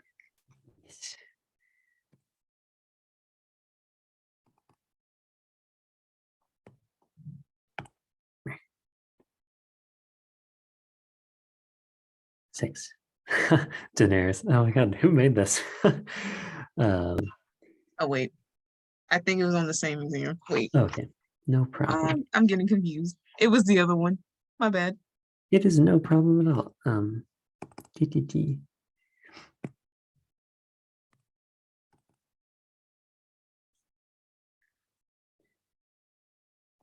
Okay, number 6. Okay. So how can you tell from like a chart like this that they're in repulsion or cis? No problem. Okay, so I think we definitely talked about it that one day when we were in Horizon. So if you're thinking of chemistry, you have, for example,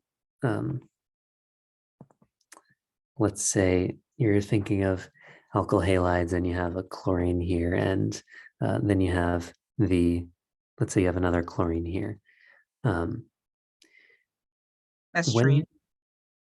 yeah, this is in trans, because when you're thinking of this like axis of symmetry, the two chlorines are across from each other. They're across that axis. And trans literally means like across. But let's say, for example, you had the chlorines here. They would no longer be in trans, they'd be in cis. They'd be on the same side of this transverse axis. And similarly, if you're looking at two chromosomes, in this case, you have the genes for eye color and wing banding. What we usually see is that you have parents where the where similar alleles are on the same side, because these are, if you extended these lines, you'd see that they're arms of a chromosome. We just don't write that. So we have, we usually see that similar alleles, being wild type versus, what's the opposite of wild type? Mutant, I think, right? I haven't been in genetics in a while. Yeah, I think it's mutant. Wait, which one is wild type? Okay, wild type is plus. Wild type has a plus. Awesome. Okay. So yeah, so usually you'd see that similar alleles are on the same arm of a chromosome. That's wild type with wild type. But it could be that the wild type alleles, similar alleles, are no longer on the same side, but they are across from each other. Therefore, they are in trans. That's also called repulsion, but I never learned repulsion, so I call it trans. And this, what would the phenotype of this individual be? Knowing that wild type is dominant.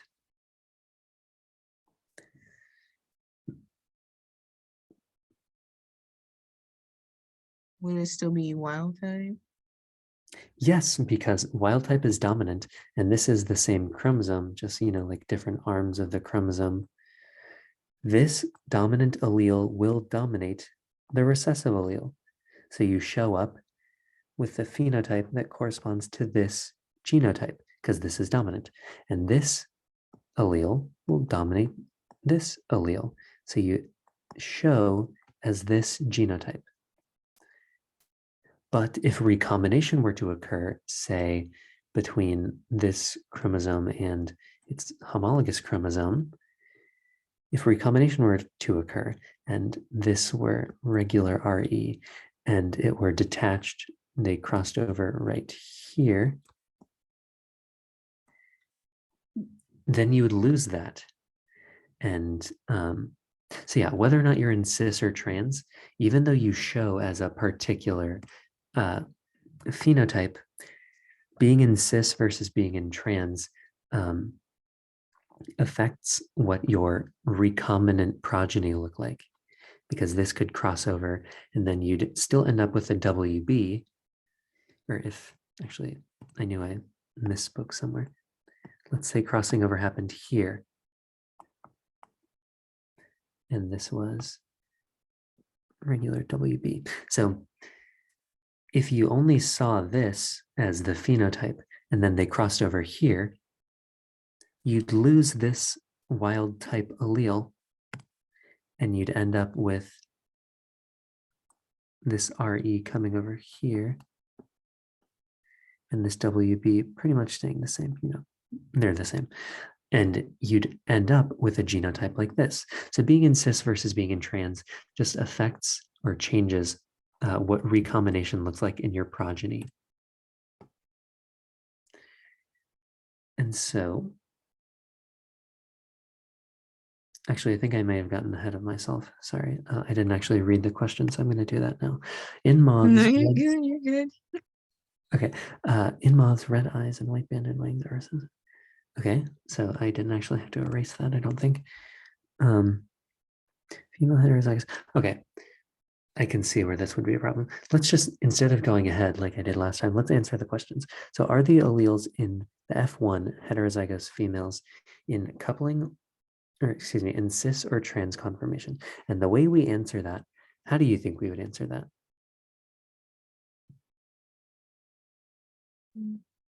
Well, I see that the parents and I guess the recombinants are like in a 1-to-1 kind of ratio. Perfect. Yes. Do not look at this business. What we are interested in always is this. And the reason why is because crossing over is rare and not crossing over is very likely to occur. So we know that the most numerous are going to be our parentals. No matter what this paragraph says, we find our parentals based on the number in the table. So these are our parental individuals. And we know that these are parentals. So we can look at the phenotypes associated with our parentals, match them to some genotypes, and then we can just see plainly right away. So having red eyes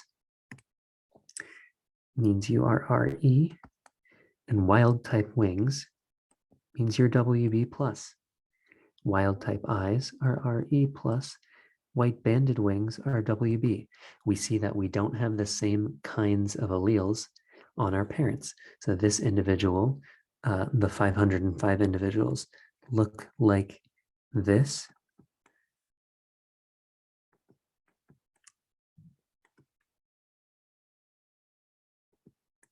We have this wild type dominating the other one, the mutant allele. And then because the mutant alleles are recessive, you know that the parent has to have 2 of them. So this is what our parent actually looks like. They don't have the 505 individuals, they don't have the same alleles, the same kinds of alleles, wild type versus mutant on the same arm of their chromosomes. So we immediately just identify based on the large numbers of progeny that these are our parental individuals, because it's very likely that crossing over doesn't happen, that recombination doesn't happen, and that you conserve the parental genotype. So now that we know that these are our parents, we can look at their genotypes and see, or we look at their phenotypes, note the genotypes associated with them, and then see that this is not cis.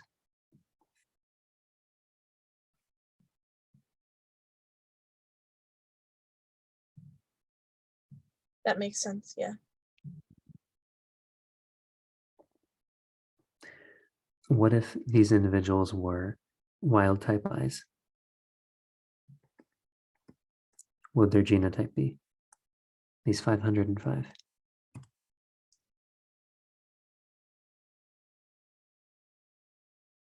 It'd be cis or coupling. Exactly, because they'd have this, and therefore they'd be in cis, because they have the same kind of alleles, that wild type, on the same arm of their chromosome. But that is not the case. They have red eyes, and therefore they are in cis, or excuse me, trans.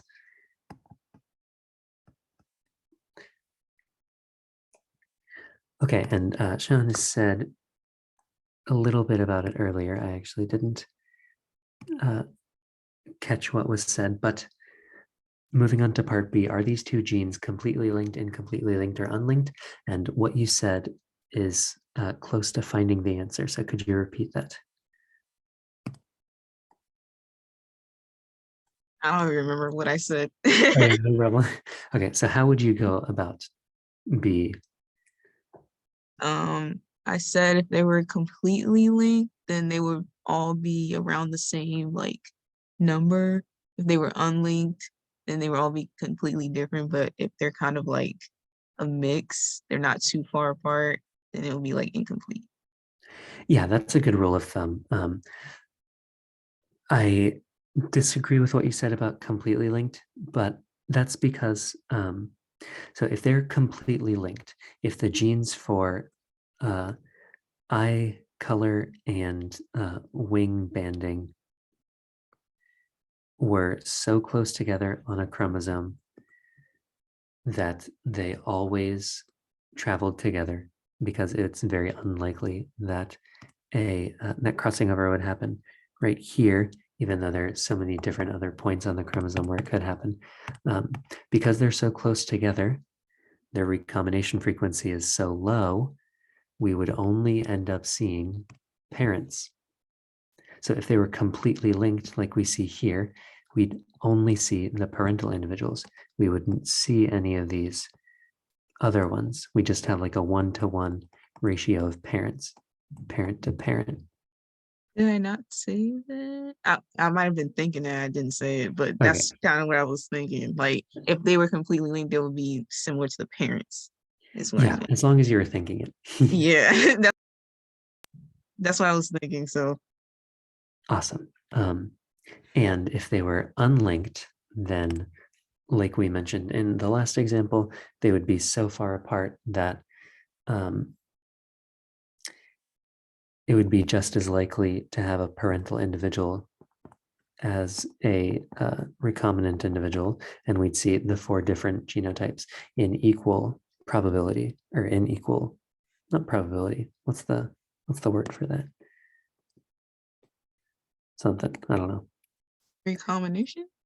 Sure. Distribution, that's the word. Oh yeah. So we know that they're not completely linked because it's not just a ratio of parents 1-to-1. And they're not unlinked because this isn't like 250 to 250 to 250 to 250, which would be a 1-to-1-to-1 ratio.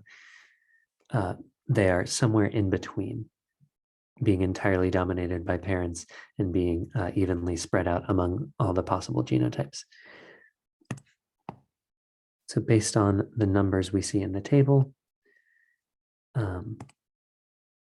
we can guess that these are incompletely linked.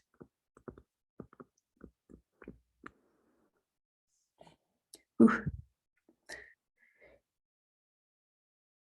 And now for part C. I don't actually think, that I've ever done a question like this before. So let's do it together for the first time. What is the gene distance, the distance between the genes? Answer to 2 decimal places, okay?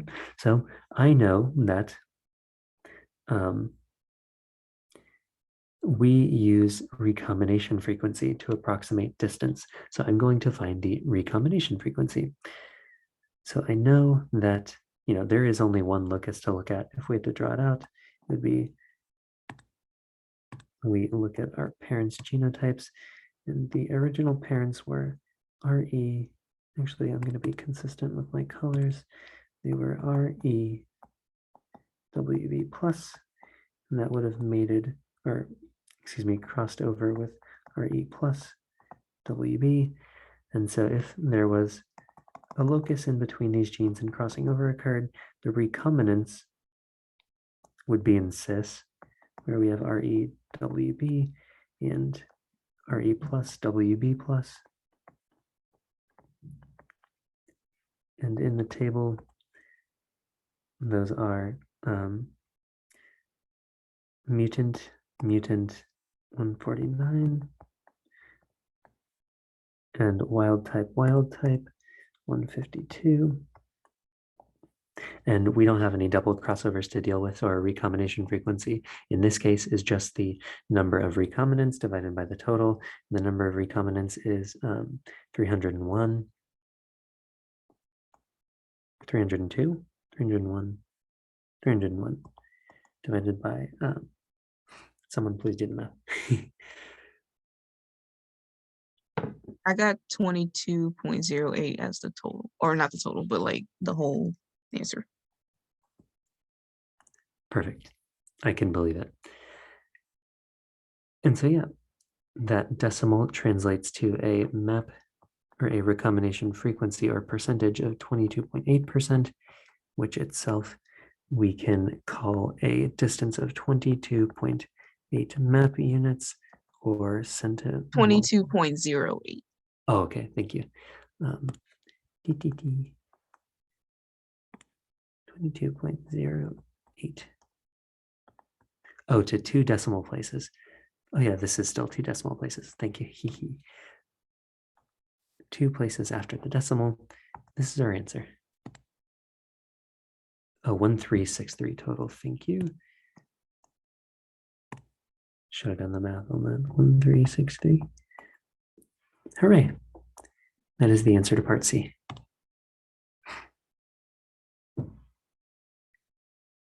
Ooh. So I just have one last question and then I'll leave you alone for the night. No problem. So with the vocab, because there's a lot of terms that we have to know. Like, where should we go to be like, these are the ones that I should know? Like, it's just a lot, and I'm like kind of overwhelmed with all the terms that we have to know, plus solving the problems. Like, it's a lot. It is a lot. And the way that I keep it all straight is to like know what like phenomenon it's concerning. So dominance, dominance, dominance. That is all obviously dominance. And what is dominance? Or the different dominance conditions are all part of when we study non-Mendelian inheritance, which is chapter 5. And then penetrance, lethal alleles, multiple alleles, epistasis, those are also non-Mendelian inheritance. So short answer is that you just have a lot of stuff you have to know. And the long answer is it's easiest to like be able to look at a question, see, oh, it's asking me about epistasis. So I know that I'm going to have to be dealing with non-Mendelian inheritance. This is chapter 5 business. And if it's asking me about trisomy, I know trisomy is an aneuploid condition, and aneuploid conditions are all about like chromosome number. So this is all about chromosomes. And just being able to look at a question, see what it's asking, and know what like content, what subject area you are you have to draw from within genetics, that can be a good help so that you don't have to like think about the entirety of what you know for genetics. For every single question, you can look at genetics, break it down into your non-Mendelian inheritance, break it down into your DNA experiments, and then draw from that and that instead of from this whole big business. So compartmentalize, I think that's the word. Okay. I'm just more afraid like the fill in the blank parts because she had some on the first one and I completely blanked on Oh those. yeah, that's okay. There's one that I wouldn't have got. Like, it's perfectly okay to not have every single thing memorized. I would not get a 100 on the exams. I didn't get 100s on the exam when I was a student in genetics. And I don't think I'd get it now as an LA. Like, it's just not reasonable to expect that of yourself. So just try your best. It's fine. You're going to do great. I hope so. I'm not in a good position right now. No, it's fine. And actually, I can message you about that because it's kind of a secret. But don't worry too much. If you worry, your brain is going to be focused on your worries instead of on what you know. And you know a lot. So don't worry about it. Okay.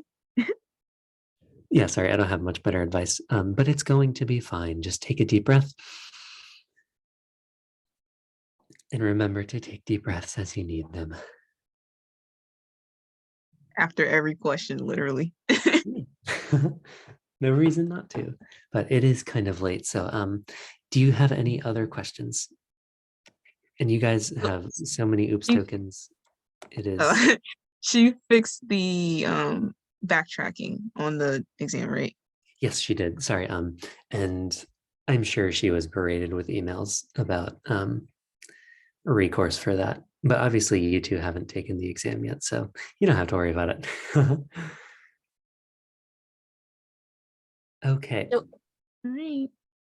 Awesome. I Oh, sorry, what's that? I was just gonna say bye. My eyeballs are tired. Oh yeah.